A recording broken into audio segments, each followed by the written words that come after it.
Let's make some Rogan Josh. Part 1. The spices. Soak 6 Kashmiri chilies with some hot water and set it aside to hydrate. It should look something like this. Transfer into a blender. Add in some of the soaking liquid. I'm going to use a hand blender to bleach until paste forms. And I forgot to mention, reserve the soaking liquid as well. Drain the soaking liquid into 1 liter of water. 3 cloves, 3 green cardamoms, 1 black cardamom, 3 tablespoons of fennel seeds, 1 tablespoon of coriander seeds, and half tablespoon of cumin seeds. Toast until aromatic into a spice grinder and bleach until powder forms. Into 100 grams of yogurt and mix.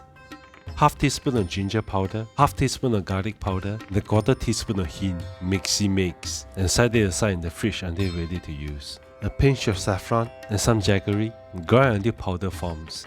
2 tablespoons of milk and mix.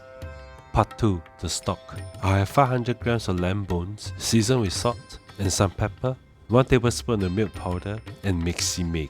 Bake at 200 degrees C or 400 Fahrenheit for 30 minutes. Flip the bones, 5 shallots, 3 cloves of garlic, 2 inches of ginger, all crushed, into the baking dish and continue baking for another 15 minutes until it looks something like this. Transfer everything into the pot of water.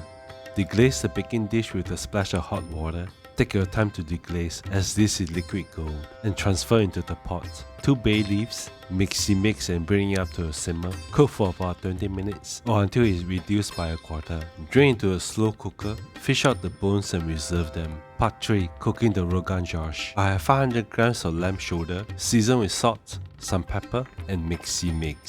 2 tablespoons of mustard oil and sear the lamb shoulder. Flip once the bottom is crispy browned and continue cooking for another minute. Transfer and set it aside to rest. 1 red onion into the same skillet, season with salt, some pepper and mix. Deglaze with a splash of the stock and continue cooking until lightly caramelized.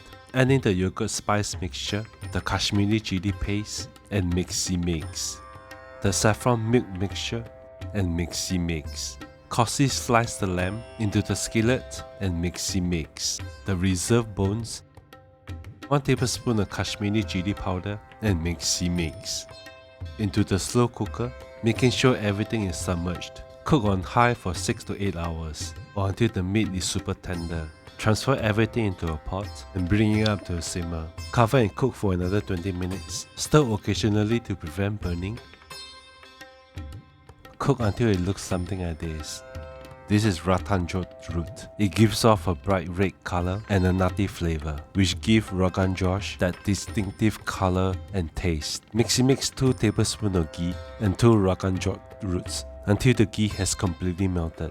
Drain into the Rogan Josh and mix. Taste and adjust for seasonings. Mine needed more salt, some jaggery, and 1 teaspoon of Garam Masala. And now it's done. Garnish with some coriander. Get the full article at fatdove.sg. Onto serving plate, more garnishes. This is what I use the reserved bones for. Anyway, gonna serve this with my homemade chapati. Let's devour this. Is this worth the effort? 100%. Here I wish all my Hindu friends a happy Diwali. Thank you for watching. Have fun in the kitchen.